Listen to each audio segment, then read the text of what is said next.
I'm Sean Taylor, and welcome to Hustle.Play.Love. Tonight, we're going to talk about winning workplace cultures. But first, I want to acknowledge the people who are working in toxic, soul-crushing environments. You're not alone.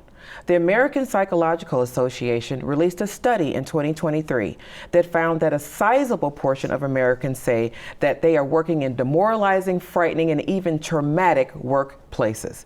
19% of respondents described their workplace as toxic, and more than 1 in 5 respondents said their work environment has harmed their mental health. When we see data like this after decades of talking about cultivating work cultures where employees can thrive and support the business, how can we move past this sticking point? There's a better way, and I've invited tonight's guests to share what they've learned that has helped them to create award-winning workplaces. Becky Carroll is president and CEO of C Strategies, a strategic communications and public relations firm. Becky has served as a top advisor to public sector executive and has held top positions on local, state, and national political campaigns.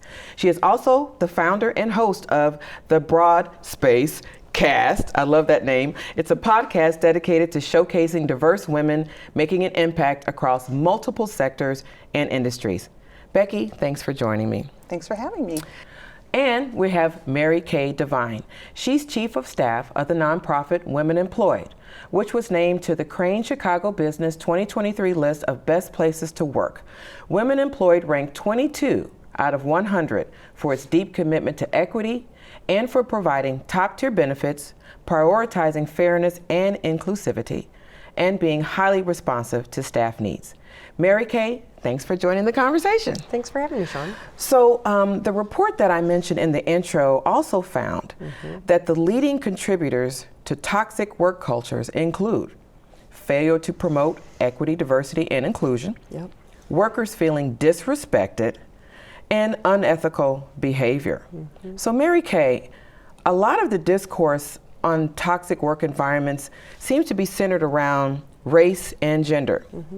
Are race and gender bias the main drivers of toxic workplaces? Yes. I was hoping yes. you would say no. That's the short answer, but not the only, right? There's definitely other factors, but those two are definitely the leading factors that are driving folks not only to step out of jobs, but out of the workforce entirely. So. And it's interesting because I had read that same study, and the Surgeon General, so the U.S. Surgeon General offers 5 essential elements for a healthy workplace. And I think what brings me peace at night is that the work that Women Employed has done internally that led to the Crane's recognition, as well as the work we do with employers, perfectly aligns. And it's about safety, it's about flexibility, it's about a sense of belonging, dignity, and opportunity. And in the absence of that, folks are looking elsewhere. And they're looking elsewhere. And the thing is, those are the things that are hardest to prove in court, race and gender bias. Sure. But, as you mentioned, sometimes there are other reasons. It's not always race and gender. Sometimes people just don't click, or communication styles can really be off. As I've seen that happen. It's like, it's almost like you're having a who's on first conversation with someone. They just don't get what you're trying to say. But when you're building a team, Becky, how important is it that everybody gels, and how do you foster that type of an environment? And especially, how do you look for those qualities in a job candidate that you're bringing on board? Right, that's a great question. I mean, I think it starts with finding people who reflect your values, your work ethic. And sometimes it is a little bit of a needle in the haystack. I think after you've been doing it for a while, you can kind of see like, that's the kind of person that would, gel well with the team.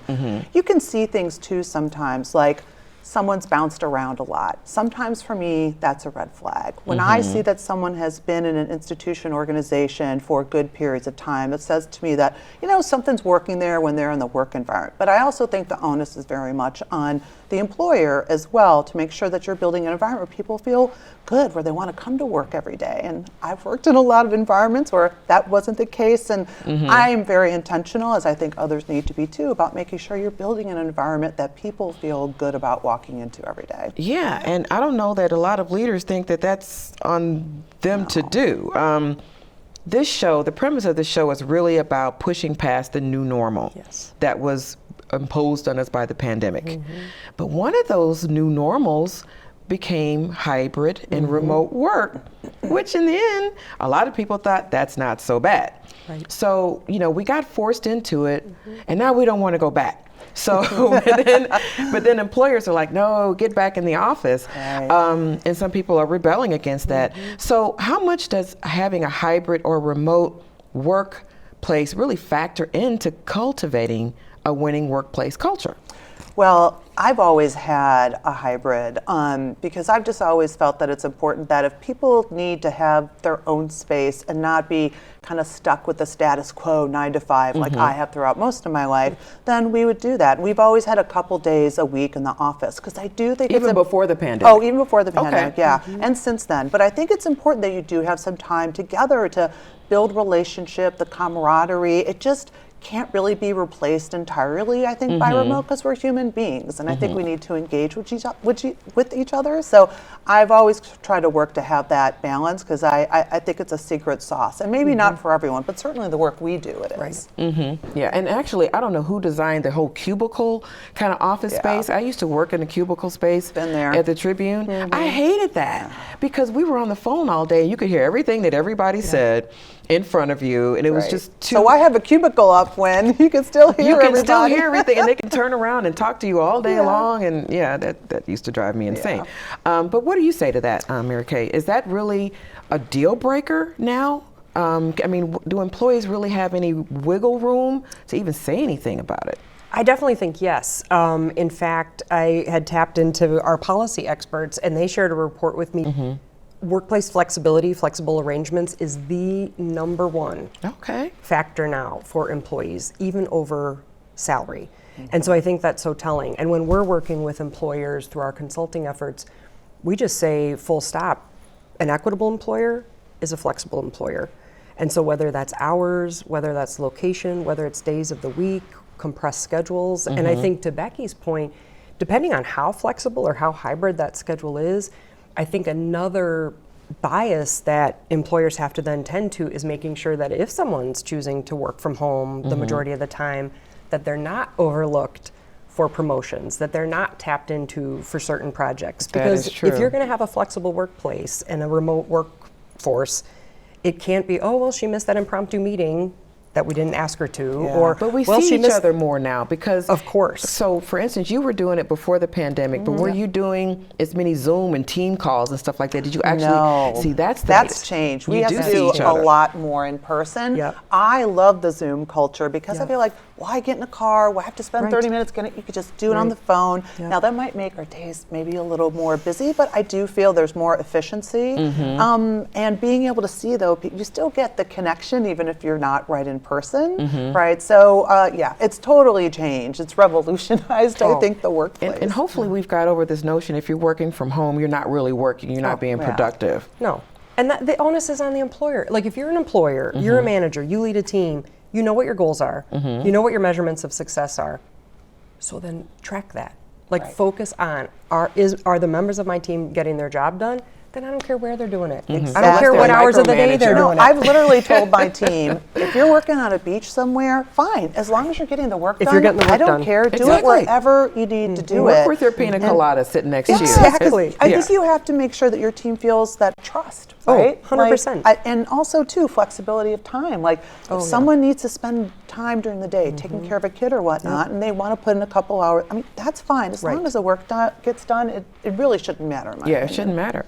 So when I used to own a restaurant, and back in those days, someone told me everybody hates the boss. You can't expect them to like you. Everybody hates the boss, and so I mean, how much of that is true, and how much is it really on the manager? You both said the onus is on the manager, the supervisors, the CEOs to create a friendly work environment. Now, I don't even know if that's possible in a restaurant, but Very different. But, kind of- Aspirational, yes. I mean, what do you do? How do you do that? You bring a milk and cookies? I mean, what goes on? How do you keep everybody loving you, not throwing daggers at your back? Right. Yeah. Well, I mean, I think transparency is really important. That they know what your vision is, they know who we're working with and why, and that there's also consistency with the work that we're doing. I mean, doing like public affairs and communications, it's work that like is, I don't know, really gets in you. Like you really got to love that kind of work. So I want to be sure we're working with clients that our team can feel proud because you're putting just a different kind of emotion behind the work that you're doing. But I think, like I said, it's transparency and making sure that they understand, you know, what the job is, and to also empower them with that information so they can have, I think, more confidence in doing the work they're responsible for. That's a really good point, because sometimes people do kind of walk in without a full idea, and then the leadership isn't always helpful with that. Leadership, So certainly, I mean, starts from the top, in my opinion. it definitely starts from the top. But what do you say to that, to Mary Kay?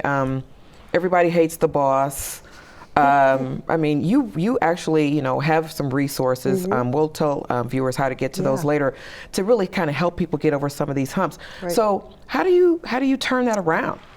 Yeah, I definitely build on transparency and honesty. So being honest with your team, I think, is a great start. And then also providing opportunities for your workforce to give their input and feedback to you. And I think that's critical. And so, like at our organization, we have an annual employee engagement survey. It's once a year. We're taking pulse surveys multiple times throughout the year. And our president and CEO, Sharita Ellens, from the time that she came on board, has even made it time on her calendar to do a one-on-one every year as part of her CEO listening tour. Okay. Because she says, look, I want to get the feedback from the managers, frontline supervisors, and I also want to hear it myself. And so I think there are a lot of ways to engage employees where then they can have a conversation with you long before they'd want to throw a dagger at you. Right. Yeah, exactly. So, so you do have some resources to help. Is it managers, or is it more like business owners like Becky, or? I mean, who's your services really for, and where can we learn more? Yes, so the website is our website, womenemployed.org. And then it's just look up womenemployed.org, We Consulting, where we have trainings, workshops, and all kinds of other facilitated support that we can bring employers to help them work with their teams. I love that. And we will be right back.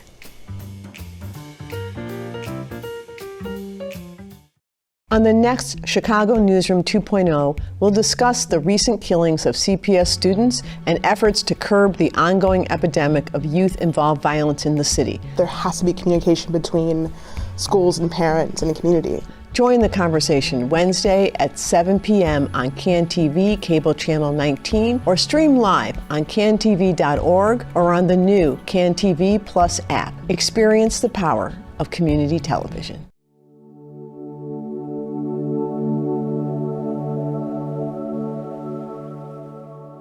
Welcome back to Hustle, Play, Love. So tonight's play segment is going to deal with wellness. There are other ways of healing our bodies than taking prescription drugs. In fact, some say we're living in the age of natural healing as more people turn to naturopathic and holistic techniques, not in place of, but in addition to more traditional methods of promoting wellness and disease prevention. My next guest has become certified in numerous techniques that have helped her achieve spiritual self-mastery, and now she's helping others do the same. After spending more than 20 years as a highly accomplished communication strategist, she says a period of self-discovery awakened her innate divine power. She is a certified sound meditation facilitator, an intuitive reader, Usui Reiki master, I got that right, and spiritual coach, and she's the host of the podcast Two Queens and Crystal Things. I love that name. And today, she is here to talk about the healing power of sound and the energy modality she created called the Dragonfly, which uses light, crystals, vibration, and sound techniques. I'm here for it. Welcome, the creator of Wings Unleashed, Mia Sissac. Hi, thank you. Welcome, Mia. I'm so happy to be here. I don't know, when did you get time to do all of these certifications? You know what? Honestly, it started off as just a journey to understand myself better and to try to figure out how to be my best self. And so anything, I allowed myself to whatever piqued my interest in that space, I allowed myself to go down the rabbit hole. And things that stuck, that resonated with me, I felt like I need to show other people this. This is, So how like, do why you is this a know, secret? how do you know when you have actually tapped into an innate power or an innate gift within yourself? What does that feel like? Okay, well, one, I think everyone has these skill set. I don't even want to call this a gift, because then it's kind of like someone from on high bestowed you. You know what I mean? Yeah. So I look at it more as it's a skill set that we have. You know, it's like muscle memory. If you don't use it, you lose it. So when I started to explore myself and trust myself and listen to myself, and then I realized I really know what's best for me, just in terms of this tempo, how I move, what energies are best for me. Like, for instance, like, simple things. I don't watch scary movies anymore. It's not for any reason except for I don't like being scared. So when you why you do know we what I mean? do those things to ourselves? And So those are you'll the be type of questions, disturbed. exactly. And those are the type of questions when you're on a self-mastery journey. You're like, why am I doing this? Do I really enjoy this? How does this make me feel? And really allow yourself and listen, like, yeah, you don't like that. Man, why have I been doing this? You know what? When I went to Bali, I made up my mind I wasn't going to do anything that frightened me. So, that swing when everybody was doing with that long dress, I was like, miss me with that. Like, I'm okay. I don't need to come over here and be afraid of flying off of this thing, even though they have you harnessed in.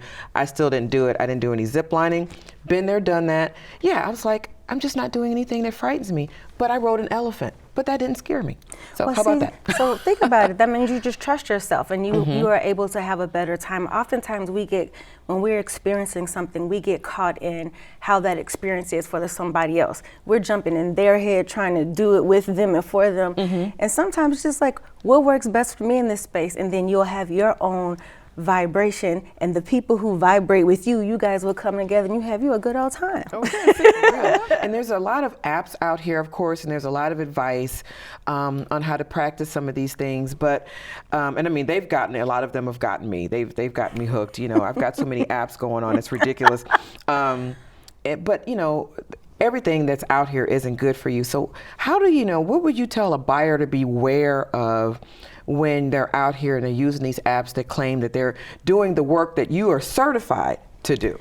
Well, I mean, honestly, I think I'm glad that I went to go get my certification one, but I do think that there are people who, like people with indigenous traditions who have been doing this for generations, has been passed down. So I wouldn't say that they aren't certified to do it because, but I would say in terms of buyer beware, one, be honest with yourself on what your intentions are and what you're getting this app for. If you're thinking you're about to get an app or a class to do something that's going to change your life and do the work for you, you about to get got, because it's not going to happen. Okay. It's not going to happen. You're the only person that can change your life. So when you look at these things, look at them as tools in your toolbox, not the panacea. Yeah, it's not the panacea. Okay. Now, what tools can I use? So when you look at it like that, you have a little bit less expectation, and you're being honest with yourself. Like, this is something that I can utilize for myself, but knowing it's you doing the work. So whatever resonates, whatever feels good, whatever you go back to. And it's easy to get caught up in stuff because, trust me, marketing is awesome. Way too caught up. So you brought some bowls here. So we're going to talk about sound therapy today. That's going to be our focus today. So tell us about the bowls you've brought here. And where's the dragonfly? Is this the dragonfly? No. Okay. So the dragonfly is a methodology. Oh, it's a methodology. And so it incorporates several different elements. But we'll get to that in a second. So what I brought today was, so when you think about sound healing, what is it that makes it interesting or makes it work? It's the vibration. So when you think about the universal law of vibration, so because I don't want to make it too woo-woo for people, we're going to make this science. You think about the universal law of vibration that says that everything It's seen or unseen, has its own vibration. It vibrates at its own capacity, okay? Okay. So if everyone has their own vibration, just like, we call them vibes, somebody's energy. Oh, yeah, somebody, good vibes. Good vibes, right. Somebody walks into a room and you're like, oh, I like their vibration. I like their vibes. Mm-hmm. And some people walk into the room, it's like they suck the air out the room. Bad vibes. Bad vibes. So think of it, just to simplify it, think of it from that perspective. Okay. So when we're using sound, we are creating a vibration that you can harmonize with. And so what will happen is when you introduce a vibration, the body will match that vibration, especially when it's in and remember, everything has a vibration. And also, you guys are gonna love this, we have a sound. So when you think we have a sound? Yes, in our body? Yes. So our body emits its own sound. Now we're not able to hear it with our human ears, but it emits a sound. So if I don't know if anyone has heard of chakras. So people will say like the chakra energy wheels, and you start from the bottom. There's 7 main ones. The root is at the bottom, and there is a note that is associated with that, and that is the C note. And then you go up the sacral, that's a D note. So when sound healers are helping people to align their chakras and make sure that they are running smoothly, so you are running smoothly, because remember, the body's like the universe. So you can't just figure your chakra out but on your own. Yeah, actually, you can. You I'm like, you can. You actually. Well, show us how you use this. So I'm interested in this because this one, I would put a salad in that. So I know you gotta hide that. So nobody does that. I would definitely make a nice salad in that. So what do we do? So this bow resonates with the heart chakra, which is an F note. That's right here in the middle. Okay. So I'm just going to play just a little bit because I just want you to hear how this sounds. Should I close my eyes? Yes, actually.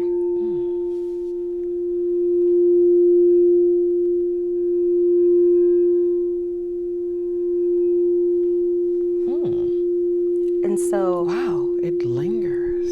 So one thing about vibration is the higher a frequency, the more long-lasting it is. The lower a frequency, it doesn't last as long, but it has such an immediate impact in the short term. So think about when you go to a club, the music has low vibration. Right there, you can feel it. Everybody's in that mode, but think about when you go to church and you hear someone singing these high notes. You walk out, that's still vibrating with you. Yeah, that's so interesting. So this is a crystal bowl. So this has a very high frequency vibration. Of course, I brought the heart because everybody needs a little yeah, right there. cleansing Exactly. out. So this is E note, and so like I said, you have different tools that vibrate at these frequencies. So this I love. So there's a vibration of sound, and this I can manipulate the frequency of that vibration. Okay. Now what does that stir inside of you when you do that? Well, so just imagine when we do a sound healing, if you're lying down, you're lying on your back, and if you're facing this way, so you can kind of hear the sound. Oh, yeah. So if I have several things going on here.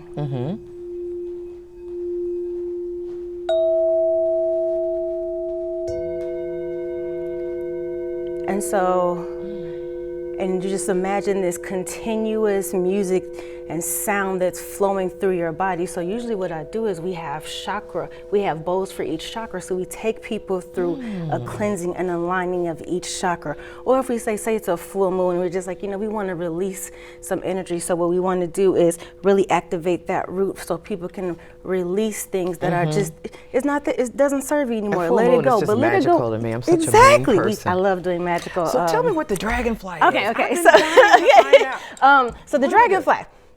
So the dragonfly method is, so I call it dragonfly because when you think about a dragonfly, they can exist in land, water, and sea, right? Oh, okay. So the method, it incorporated the Usui Reiki that I learned, sound, and crystals. So I was thinking it's like, mind, body, soul. So I like the trifecta of it. And so, and I also, I use a light, and depending on what it is that people are working with in their body. So I incorporate the sounds with the energy healing in the different chakras that I learned there. And then, crystals are such a beautiful tools that we can use, minerals from the earth. And because I know people like, they're just rocks, but one thing that is so beautiful about crystals, first of all, they're cute, okay?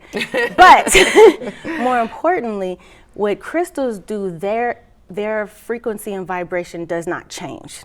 Okay. So we as humans, we're always changing. Right. So when you're looking for something constant to help bring you to a place, crystals are so good for that. So when you connect that with the vibration and frequency of sound and light in the crystal with the energy, girl, it's a good time. I believe in the crystals because let me tell you, years ago I met Dick Gregory. And Dick Gregory had a crystal around his neck. I love Dick Gregory. Dick Gregory told me my whole future with that crystal, including, he said, girl, you better get that check engine light. Don't they stop ignoring that in your car? And I looked at him, I said, how you know my check engine light keep coming on in my car? It was amazing. He even predicted that my husband was going to be, I was going to meet him in Chicago, but he hadn't moved here yet. And my husband moved here, my ex-husband moved here 3 months later. It freaked me out. Oh yeah, I'm like, I believe it, I know for certain. So there's so much to learn. I mean, we don't have enough time to go through all this. I am I'll so tell you. interested in it. But how do people learn more about this and about what you're doing with Wings Unleashed? So one, if you want to take some time to go into prayer or to meditation, have a conversation with spirit, whatever it is that you feel comfortable. Sometimes it's easy. You go on YouTube, you guys. This is free.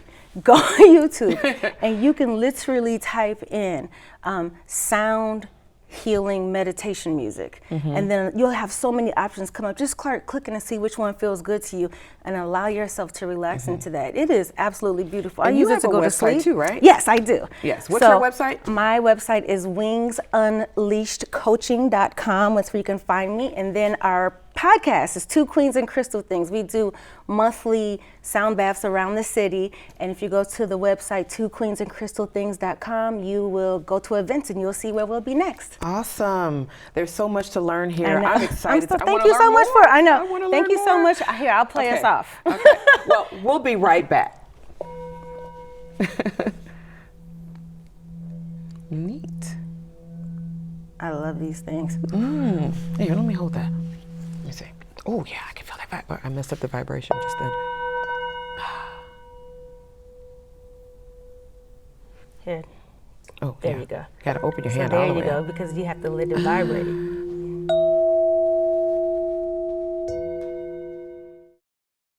I'm Hugo Balta, host of the program 3 Questions With. In today's fast-paced and demanding world, the importance of after-school programs for youth cannot be overstated. The need for after-school programs is exceptionally high in the Hispanic community. I was kind of like, okay, let's aim for an effective way to share and preserve those conversations. That led to like the best format is a podcast.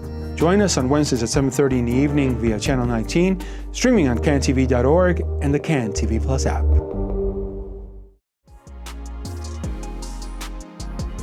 We're back. I'd like to thank my guests, Becky Carroll of C Strategies, Mary Kay Devine of Women Employed, and certified sound meditation coach, Mia Sissac. And I just want to say this before I go. If you're a leader in your organization, I hope you took something away from tonight's segment about winning workplaces, and maybe ask yourself, what can I do better to cultivate a happier, more productive workplace? Don't be a horrible boss or a bad team player. That's not how you keep good people and not how you get the best work out of them. And for all the people out there working in environments that are breaking their souls, I hope you'll be inspired by tonight's show to practice a little self-care, whether it's sound therapy, breathing techniques, or a good old-fashioned massage. I'll be back next week with an all-new episode of Hustle.Play.Love. You can rewatch the show on cantv.org or download the Can TV Plus app. And until then, stay on your hustle, play like you mean it, and love like there's no tomorrow. I'm Sean Taylor. Good night.